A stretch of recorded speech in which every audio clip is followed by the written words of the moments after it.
Apžvelkime Jessicos Shy koncertus, arba kitaip pasakius, mano 3 dienų beprotystė. Taip pat atsakysiu į dažniausiai man užduodamą klausimą, tai kuris koncertas visgi buvo geriausias. Pirmąją koncerto dieną buvo truputį susivėlinta išvažiuoti, nes prie Kalnų parko buvau tik apie 5:30.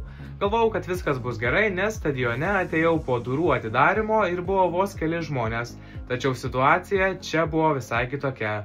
Laukia jau krūva žmonių. Ir čia buvo padaryta dar viena esminė klaida. Keliavom prie pagrindinio įėjimo, nors turėjom stovimus bilietus. Taigi vėliau teko apibėgti visą Kalnų parko ratuką ir žinoma geriausių vietų priekyje jau gauti nebepavyko. Kitomis dienomis klaidos jau nebebuvo kartojamos ir pasirinkom 3 kryžių kalno įėjimą, kuris buvo daug arčiau stovimų vietų, taigi būti priekyje buvo daug lengviau. Pirmasis žvilgsnis į sceną buvo šokiruojantis, nes nemanau, kad Kalnų parkas yra matęs tokio masto sceną. Aš iš pradžių pagalvojau, kad scena yra namas, nes iš tolo kolonėlės stovinčios apačioje atrodė kaip langai. Pirmąją dieną po koncerto galvojau nusipirksiu atributikos, tačiau viskas buvo išparduota, taigi tai teko padaryti antrąją dieną belaukiant koncerto. Pastebėjau, kad šita maikutė buvo tikriausiai populiariausias pasirinkimas. Na, o kalbant apie patį koncertą, kiekvieną dieną jį apšildė didžėja, tačiau nežinau, kas man labiau patiko. Ar jos grojama muzika, ar grojaraštis, kuris grojo tarp atlikėjų pasirodymų, nes iš jo bent jau 8 dainos nukeliavo ir į manąjį. Jessica skirtingomis dienomis apšildė 3 skirtingi atlikėjai – Paulina Paukštaitytė, Giedrė ir Aistė, iš kurių man pastaroji patiko labiausiai, nes buvo pasiruošusi kaip savo asmeniniam koncertui ir turėjo net šokėjus. Mano nuomonė, būtent taip atlikėjas turėtų pasirodyti tokiai miniai, norėdamas į save atkreipti dėmesį.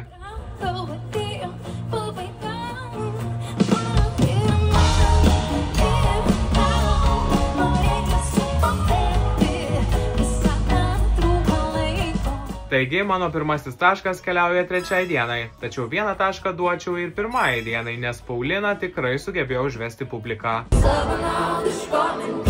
Nesigėlęs į mane, nori nieko nesakyti, bet žinau, kas bus vyksta, savanaudiškai, prieš tave, kai tu šalia, nekartą prašiau pasilikai.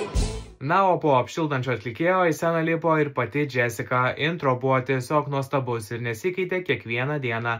Tačiau 1 tašką duočiau 1 dienai dėl dar nesugadinto pirmojo įspūdžio.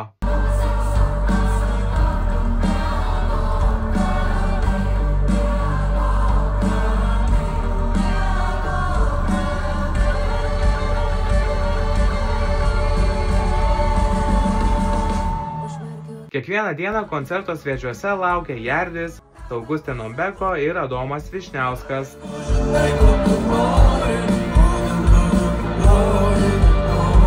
Tačiau 1 dieną dar turėjom ir Roką Jan bei Jarutį.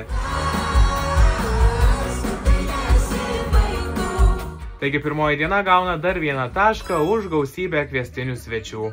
Kalbant apie patį šou, visas dienas tiek Jessica, tiek visa komanda buvo tiesiog nuostabus. Štai keletas mano mėgstamiausių koncerto vietų.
Visgi viena diena širdyje įstrigo labiau už Jessicos man padovanotą momentą.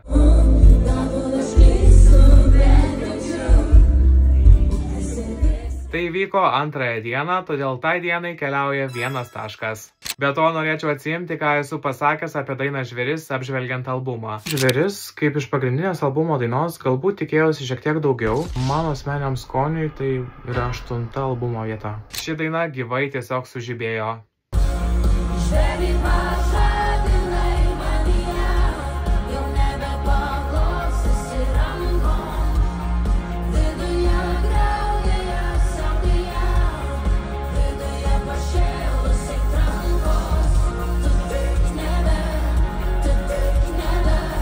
Ačiū Jessicai, kad į setlistą buvo įtrauktos dainos Laikas negydo ir Mažas amžinai, nes abi jos buvo kaip atgaivos momentas koncerte.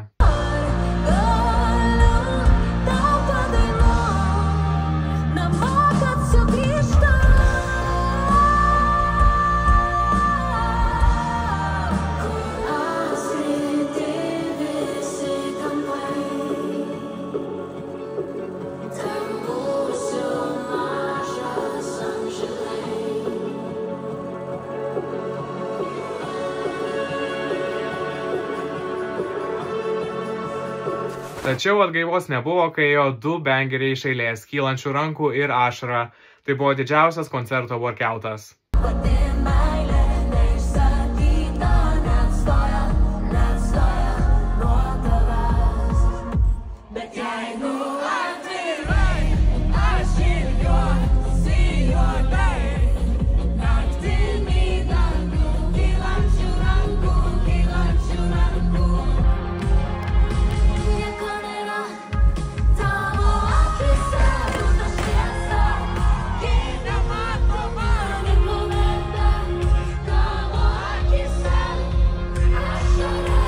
Būtent už šias dainas mano taškas keliauja antrai dienai, kur atrodė, kad atmosfera buvo geriausia.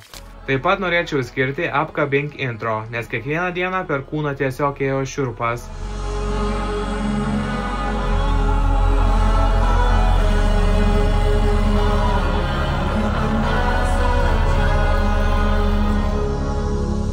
Vėliau paskutinis kūrinys jums šį vakarą. Prašau, dainuokit kiekvieną žodį. Iš širdies paskui. Kalbant apie orą, pirmoji diena tikrai turėjo jį geriausią, todėl taškas pirmajai dienai.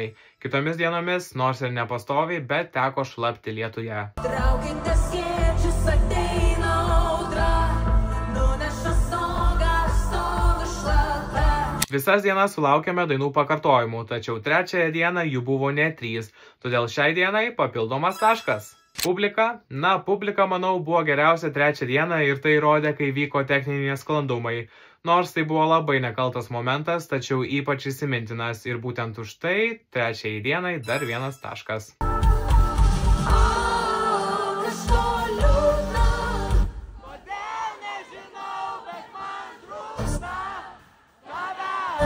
Papildomi taškai dar keliauja antrai ir trečiai dienai, nes po koncertų šiomis dienomis vyko karaoke vakarėlis.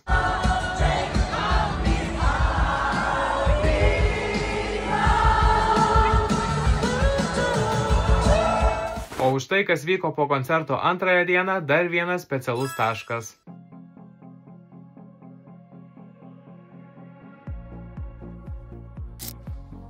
Taigi, mano asmeninė visų dienų apžvalga laimi visos dienos. Nors koncertai ir buvo vienodi, jie tuo pačiu buvo ir skirtingi. Nesvarbu, į kurį iš jų keliavot, patyrė tikrai įsimintiną šou. Ar vertėjo pirkti visų dienų bilietus ir keliauti į 3 koncertus? Tikrai taip, nes kas nenorėtų turėti vakarėlio su Jessica, kai paruoštas tokio lygio šou. Ačiū Jessicai ir visai komandai už nuostabų pasirodymą, kuris manau, kad įsirašys į Lietuvos muzikos istoriją ir atminty išliks dar ilgai.